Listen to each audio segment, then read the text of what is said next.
কার্যক্রম নিষিদ্ধ আওয়ামী লীগের সভানেত্রী শেখ হাসিনার মৃত্যুদণ্ড ঘোষণার পর দেশের রাজনৈতিক অঙ্গনে নতুন করে আলোড়ন সৃষ্টি হয়েছে। জোর আলোচনা চলছে আওয়ামী লীগের রাজনীতি কার নেতৃত্বে চলবে। এ নিয়ে জল্পনা কল্পনার শেষ নেই। তবে নতুন নেতৃত্বে কে আসবেন তা নির্ভর করছে ভারতে পালিয়ে থাকা আওয়ামী লীগ প্রধান শেখ হাসিনার ওপর। তিনি সবুজ সংকেত না দিলে দলের সামনে আসতে কেউ রাজি হবেন না। সূত্র জানায়, আওয়ামী লীগের ভবিষ্যৎ নেতৃত্বের আলোচনায় প্রথমেই আসছে সাবেক স্পিকার শিরীন শারমিন চৌধুরীর নাম। ২৪-এর ৫ আগস্টের পর তাকে প্রকাশ্যে কোথাও দেখা না গেলেও তিনি সরকারের নজরদারির মধ্যেই রয়েছেন বলে বিভিন্ন সময় গণমাধ্যমে খবর এসেছে।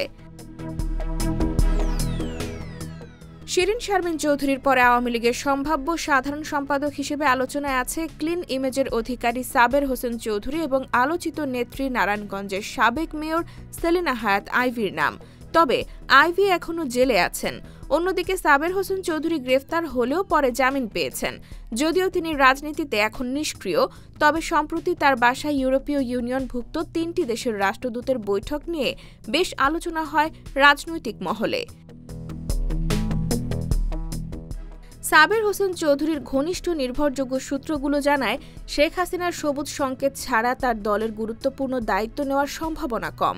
রাজনৈতিক বিশ্লেষক ডাক্তার জাহিদুর রহমান বলেন, আমরা যদি ধরেও নেই যে বিচারে আওয়ামী লীগ নিষিদ্ধ হলো না, কিন্তু তারপরও হাসিনা তো মৃত্যুদণ্ড মাথায় নিয়ে ফিরতে পারবেন না। ফলে হাসিনা নেই, কিন্তু ফিরে আসার জন্য আওয়ামী লীগের যে বাস্তবতাগুলো ছিল সেটা একই থাকছে। অর্থাৎ আওয়ামী লীগের রাজনীতি প্রাসঙ্গিক থাকবে।